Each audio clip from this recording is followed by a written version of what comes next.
एक गांव में एक गरीब औरत रहती थी। उसके यहाँ कोई औलाद ना थी। बहुत देर के बाद एक लड़का पैदा हुआ और लड़का बहुत ही खूबसूरत था।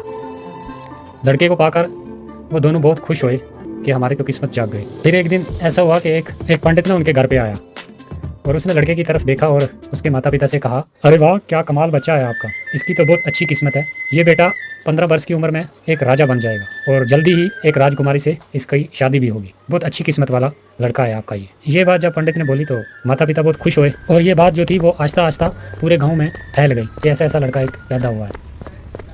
इत्तेफाक से राजा उसी गाँव से गुजर रहा था, शिकार करने के लिए जा रहा था।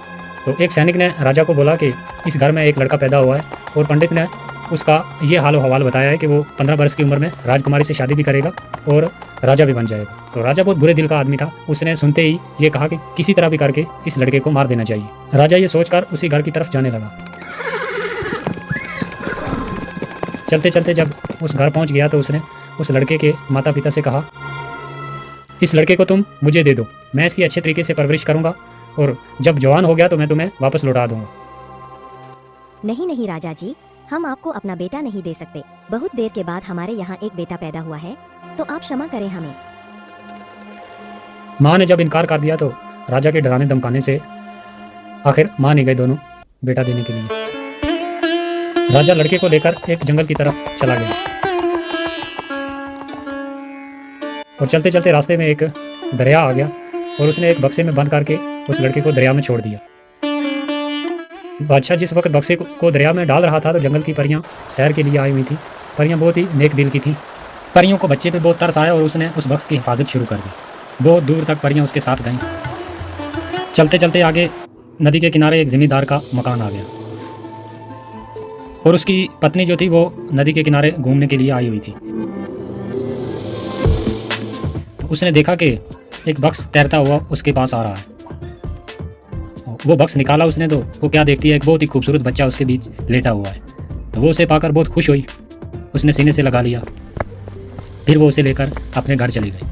जब घर पहुंची तो अपने पति से कहा, देखो जी, ऊपर वाले ने अपनी मर्जी से मुझे ये बेटा दिया है, मैं इसकी परवरिश करूंगी अच्छे तरीके से, आज से यही हमारा बेटा है। अरे वाह, बिल्कुल बिल्कुल, क्यों नहीं, हमें तो बेटा ही चाहिए था। हे ऊपर वाले, तेरा लाख लाख शुक्र है। बच्चे को पाकर ये दोनों पति पत्नी बहुत ही खुश हुए और खुशी खुशी अपनी ज़िंदगी गुजारने लगे और बच्चे की बहुत अच्छे तरीके से परवरिश की।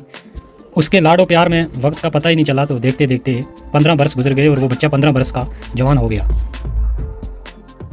और तकदीर एक बार फिर बच्चे को उसी मोड़ पर ले आई। एक दिन बादशाह शिकार के लिए निकला, चलते चलते बहुत दूर निकल गया और रात हो गई। बादशाह ने सिपाहियों से कहा कि जाओ देखो, यहाँ नज़दीक कोई जगह है रात ठहरने के लिए। तो सिपाही हुक्म पाते ही चले गए।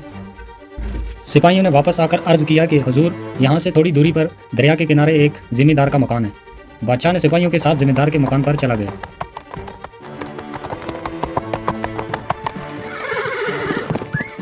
बादशाह जब उसी घर पहुंचा तो घर वालों ने बड़ी इज्जत और खलूस के साथ उसे खिलाया पिलाया, अच्छे तरीके से उसकी मेहमान नवाजी की। फिर बादशाह ने क्या किया कि उस जिम्मेदार से पूछा, क्या तुम्हारी कोई औलाद है, कोई लड़का है, लड़की है तुम्हारी? हुजूर, हमारा तो अपना कोई बेटा नहीं है, लेकिन ऊपर वाले ने ये बेटा हमें दिया हुआ है, अब तो यही लड़का यही लड़की, हमारा तो सब कुछ यही है। तो बादशाह ने हैरानगी से उससे पूछा कि ये लड़का तुम्हें मिला कहाँ से? फिर उस जिम्मेदार ने सारी कहानी बादशाह को कह सुनाई और बादशाह जिम्मेदार की बात सुनकर सोच में पड़ गया। बादशाह को समझ आ गया कि ये वही लड़का है। वो समझ गया जिसको इसने बक्स में बंद करके दरिया में फेंक दिया था।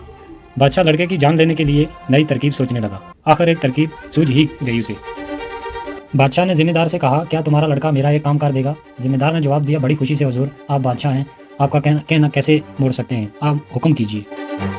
तो बादशाह ने कहा कि मेरा ये खत लेकर अपने लड़के को फ़ौरन मेरे शाही महल भेजो। जिम्मेदार ने बादशाह से अर्ज़ किया कि हुजूर, अभी तो बहुत रात हो गई है और रास्ते में बहुत घना जंगल भी है, तो अगर आपको इतराज़ ना हो तो सुबह होते ही मेरा लड़का जो है वो खत लेकर चला जाएगा। तो बादशाह ने कहा कि नहीं नहीं, अभी और इसी वक्त जाना होगा। तो बाप ने बेटे को खत देकर आखिर रवाना कर दिया।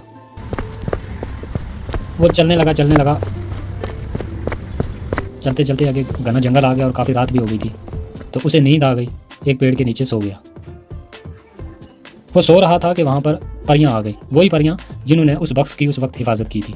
तो उसके हाथ में वो खत देखा परी ने और फ़ौरन आकर वो खत लेकर पढ़ा तो उसमें लिखा था कि ये लड़का जब शाही महल पहुंचेगा तो इसका फौरी कत्ल कर देना। तो परी ने वो खत लेकर अपने पास रख लिया और अपने पास से एक खत लिख कर उस लड़के के हाथ में रख दिया। जब सुबह आई तो लड़का उठा और जल्दी जल्दी वो खत लेकर महल की ओर जाने लगा। और नए खत में जो परी ने दिया उसमें ये लिखा था कि जैसे ही ये लड़का महल पहुंचेगा इसे फ़ौरन शाही लिबास पहनाकर इसकी राजकुमारी से शादी कर दी जाए। और लड़के ने वो खत लेकर रानी को जब दिया तो रानी ने पढ़कर बड़ी हैरत से उसकी लड़के की तरफ देखती रही, क्योंकि बादशाह का हुक्म था तो वो भी इनकार नहीं कर सकती थी। तो उसने फ़ौरन।